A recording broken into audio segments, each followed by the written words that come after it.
Pledge of Allegiance.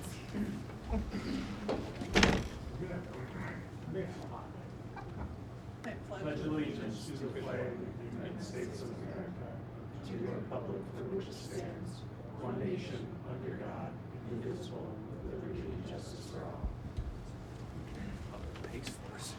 Roll call, please. Kristen Cambenzi, Here. Glenn Sarka, Here. James Hewitt, Here. Jennifer Cliff, Jennifer Ray, Cheryl Maddox Smith, Here. Jason Zadunik, Here. Okay, I would entertain a motion to approve the agenda. I'll make a motion to approve the agenda. Second? All right, motion made by Mr. Hewitt, support by Mr. Zadunik. All those in favor? Aye. Aye. Aye. Moving on to the superintendent's report. Thank you, Mrs. Cambenzi. I don't have a lot other than passing it along to some folks that have information to share, but we'll just briefly mention that at our last committee of the whole meeting, we talked about the Bothwell HVAC project and some changes that we discovered as this project unfolds, and also about outdoor learning spaces throughout our buildings, and that Sandy Knoll would be bringing a proposal to this evening's evening. And then just an item from Mr. Lampman and Mr. Collins in regard to food service equipment in our spend down plan. So I'm going to pass it along to Isaac Roberts, our consultant from GEI, who's going to talk about the first two items under the superintendent's report. Hi. So the item number one is pertaining to the Bothwell Middle School HVAC improvements project. During construction, it was discovered that the VFDs are reaching their near end of life, and one is currently working, but not like it should be working. We received a cost to have all 6 VFDs replaced. The VFDs are a variable frequency drive. They are used for large motors. So they allow the motors to slowly start up, get to operating use, and then slowly turn off, prolonging the efficiency and life of the motors. The VFDs are far less expensive than replacing new motors. So we requested a price to have them all replaced, and that came to $47,844.50. And that price is over our contingency allowance, so that's what the change order request was brought to the board for. Isaac, could you just speak a little bit, sorry, to the reason why it wasn't caught on the front end? Yeah, so they had no issue with them during the design process. It wasn't brought to the engineer of record on that, which is Rhodes Engineering. It was discovered during construction that they're not. Well, one isn't working the way it should, and the other 5 are working, but they are approaching 20 years old, and a VFD is 20 to 25 expected life. Are there any savings that are, able to be captured by, having it apart right now and doing it, in the midst of the? I do believe that it would be cheaper to have Johnson Controls do it right now rather than having to send it out to bid and prolong. If another VFD goes, then it'll be kind of an emergency replacement, where right now you already have a contractor on site and is willing to do the work. Was there any additional cost in waiting until kind of the end of their life, or? Potentially. Okay. Every year inflation goes up, so if you do 1 or 2 now, next year, the price might increase 5-10%. It also might go down, but, And I'm not sure if I'll be on the board in 20 years, but it might be nice to have some way to kind of track that and manage it so that we know when we're coming up on mm-hmm. a potential change. If we have work done on HVAC in 15 years, then we can make a better decision about whether we should go forward with that. But maybe a reminder on the phone, the superintendent phone. You've had it for 20 years. He's like, I'm not gonna do that either.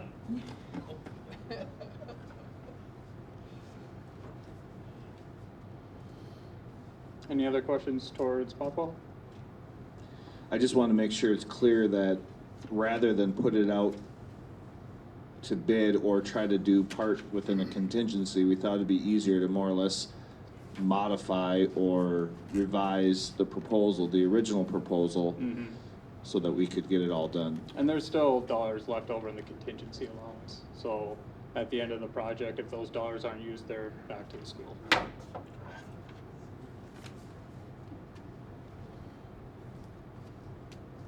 Alright, moving on to Sandy Knoll.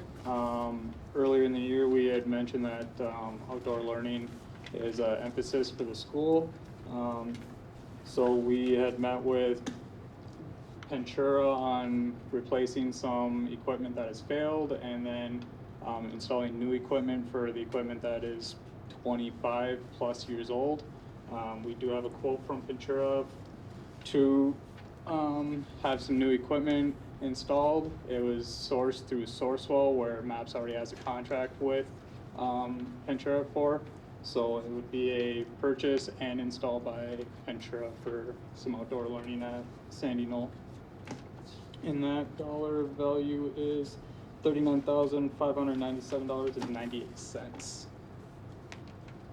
And a breakdown of what equipment is going to be purchased and installed is in the two proposals.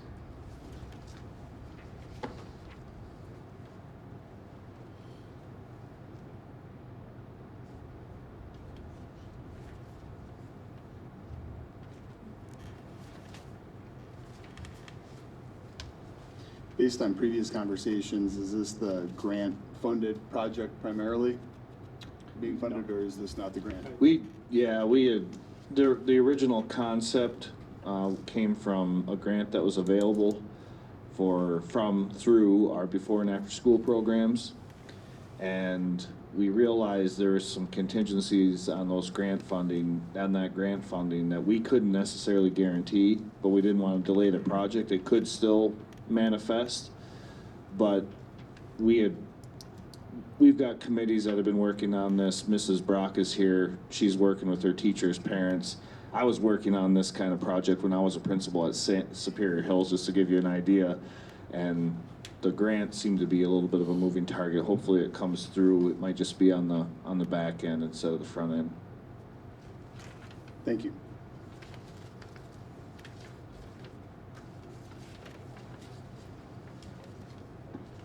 Mrs. Brock is here and she can answer questions too if you have any for her.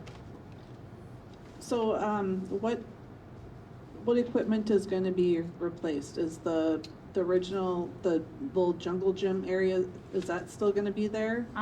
We're still looking at that, so for this summer, what we can order and get here in time for the beginning of the school year would be the 2 swing sets, and one part of that is like a friendship swing, and then there's something called a Weesaw, which is a very inclusive seesaw, so it seats like 5 or 6 students. It's really a portion. We're also looking at a greenhouse, and then some more equipment coming next year. So it's just a portion of, both of the swing sets are very old, one is broken. Yeah, And it just needs new life. And we do have a lot of community members that utilize the playground after school hours and on weekends, so, the kids are looking forward to new equipment to play on, lots of choices, so I'm gonna try to bring in, a new look to the playground. so it'll be swing sets, a seesaw, and then a climbing wall? We will be replacing the panels on the climbing wall that's already there. Okay. Those need to be replaced. And looking at like a greenhouse, to utilize for, science and teaching the kids about planting, and that the teachers are very excited about. That's not on here right now. We're still working through some of the plans for that. And then additional equipment, because I have 3 to 5 year olds in my building, so we also have to be cognizant that I have little ones in my building during the school day.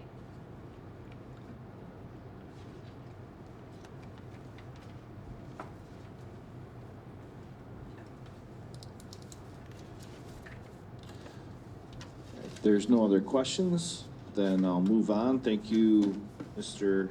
Roberts and Mrs. Brock. Thank you. And then I'm gonna turn it over to Mr. Lampman and Mr. Collins to talk about the food service equipment. Thank you, Mr. Sedgwick.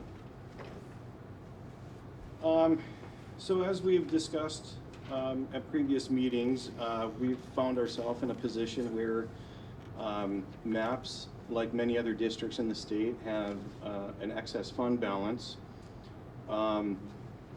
largely due to the fact that there's been a universal meal program past couple of years, this year and then a year before last.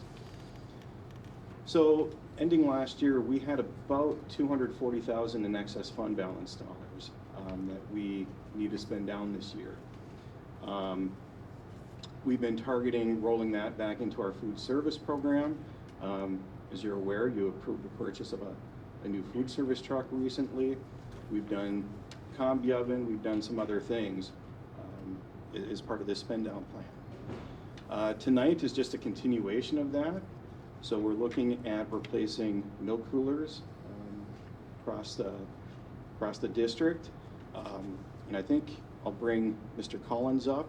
I'll put him on the spot if he doesn't mind, in case the board has any questions.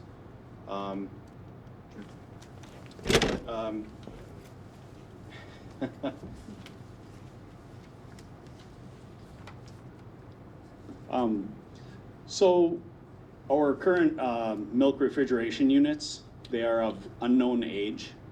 We know they are getting older. We're looking at repairing them several times throughout the course of the school year. Sometimes the cost of a repair on one of these units is almost half the cost of a new unit altogether. So we reached out and we received some bids from a couple companies.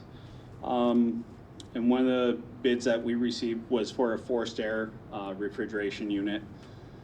We're currently in many of our buildings using a cold wall type unit. Those, when it's warmer and more humid, they frost up, the milk freezes, poor kids grab a milk, they sit down and it's frozen. So I believe the forced air unit's gonna alleviate some of that problem right there. Also, you know, you take a step back and a lot of things now are energy efficient, so probably the cost of running these units are gonna help pay for them as well. So we did receive bids on,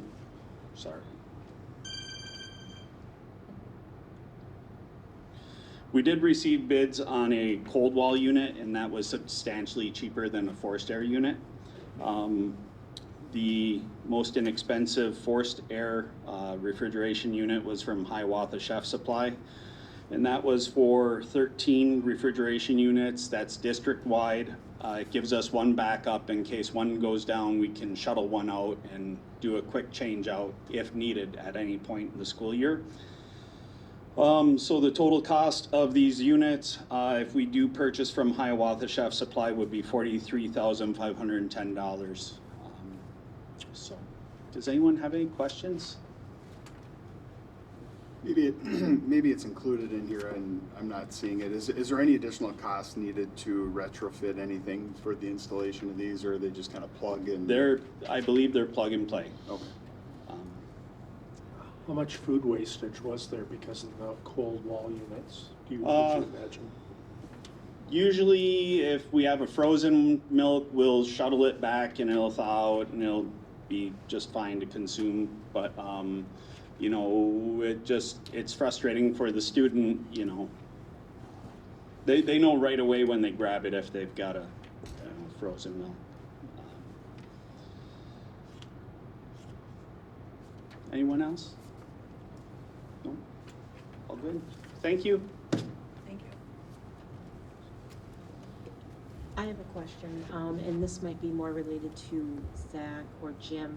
I see the new policy on here, and I just want to know that who is double checking that we're following policy on these bids? Because I read through it and it's pretty specific on who we can receive bids from, and so I just want to make sure that I don't know what our previous policy looked like. I didn't see that, but I just want to double check that we are following the policy. I did, actually. I was the double check I on it. figured. Mr. Collins was the one who initiated, and then I was the review. Okay, So it was twofold. thank you.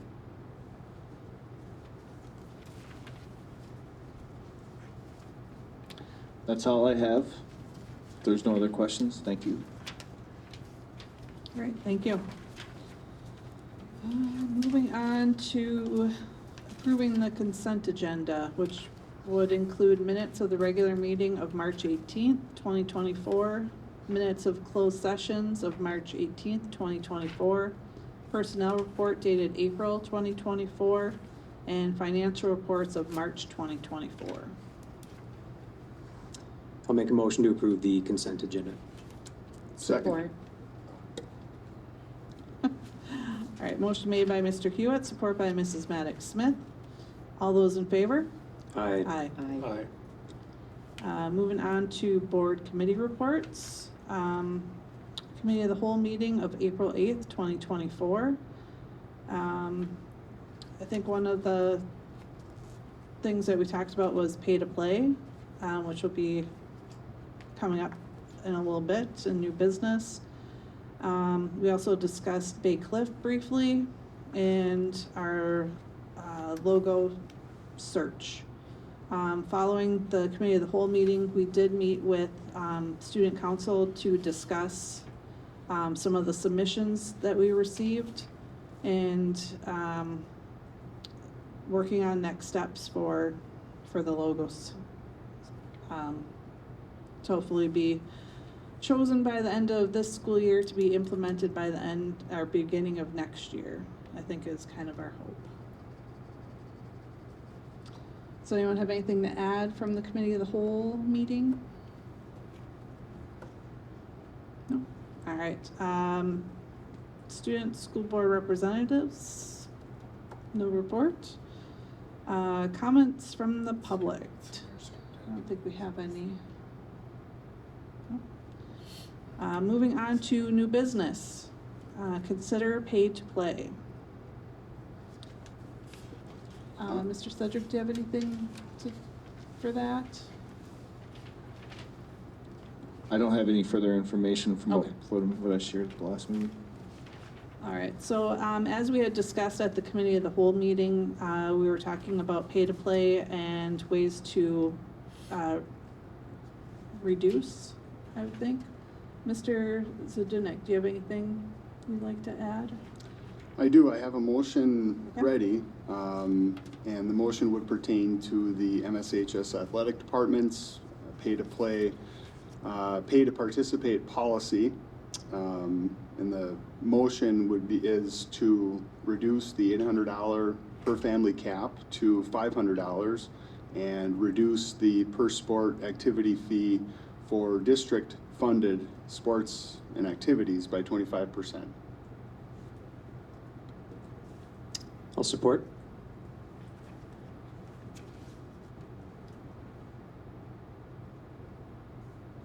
Okay, maybe we could, so we have a motion and support, so now we can have some discussion. I guess my only thing with the motion is, I'm not sure if we want to start at 25%.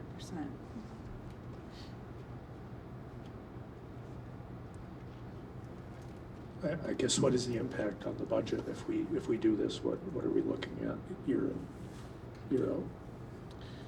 Yeah, we reviewed some of those numbers at our last meeting. 25% reduction is 30,287. 20% reduction, 24,229. And then reduction from 800 to 500 we talked about, but there's a little bit of an overlap since they're not mutually exclusive, so it's hard to segregate those.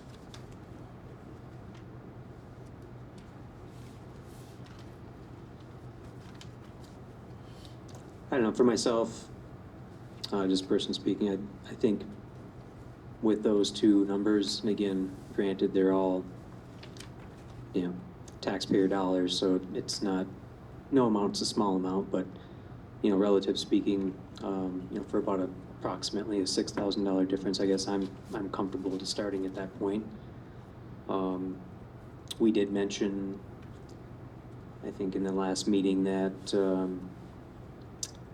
this is gonna be kind of subject to revisit every single year and see how the budget looks.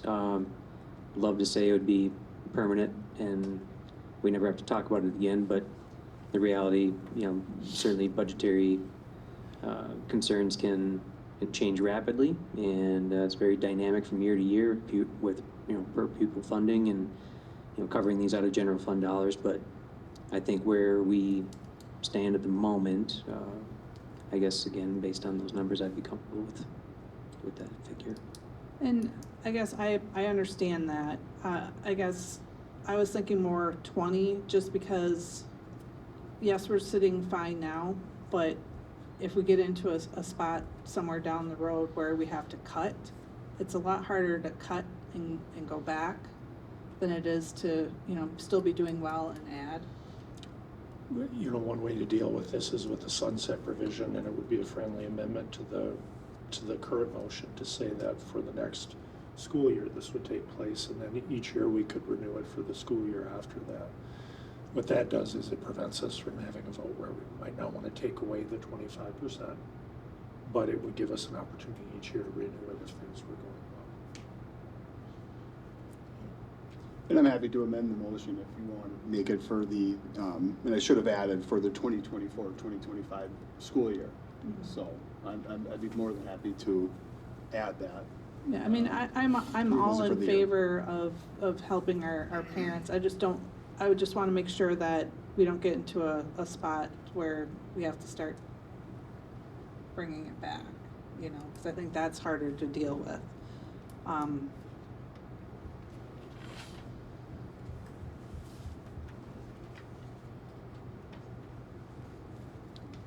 Anyone else? I guess formally, I would second the amendment if it needs to be seconded, so that we have the sunset provision at the end of next year. I think I'm comfortable moving forward with that sunset provision, that we're looking at it every year. That way it's, not so much that we're moving back, but that we're reviewing it on a yearly basis, in conjunction with what our budget looks like yearly. So I think that kind of gives it a parameter that's a little more solid. If more comfortable, I'd be happy to add at the end of that for the 2024-2025 school year. So everything would be the same, however, effective for the 2024-2025 school year. If that would make everybody feel better. Yes. Okay, so we're amending the current motion. And do you want to read what it would be? Sure. Just the same motion. So the motion to reduce the $800 per family cap to $500 and reduce the per sport activity fee for district-funded sports and activities by 25% for the 2024-2025 school year.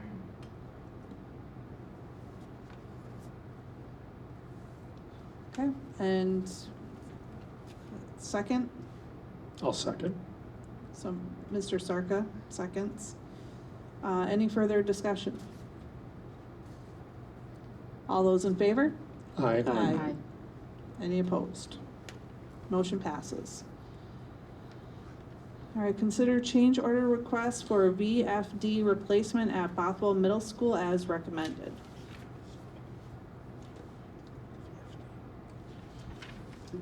I'll make a motion to approve the change order to the request for the VFD replacement as part of the Bothwell Middle School HVAC project.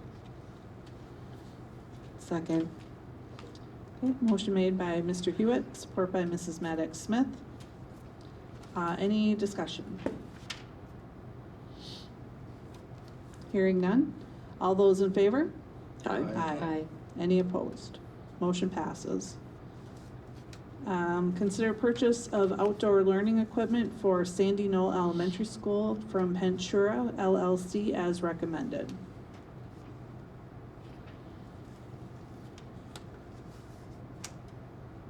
I'll make another motion to consider the purchase of the outdoor learning equipment for Sandy Knoll from Pentura as recommended. Second. All right, motion made by Mr. Hewitt, supported by Mr. Zadunick. Any further discussion? I have a quick question. Okay. The outdoor learning equipment for Sandy Knoll, will this be getting done this summer? Awesome. She wants to play on it. It'll be, I do. All right, so we have motion and support. Any further discussion? All those in favor? Aye. Aye. Any opposed? Motion passes.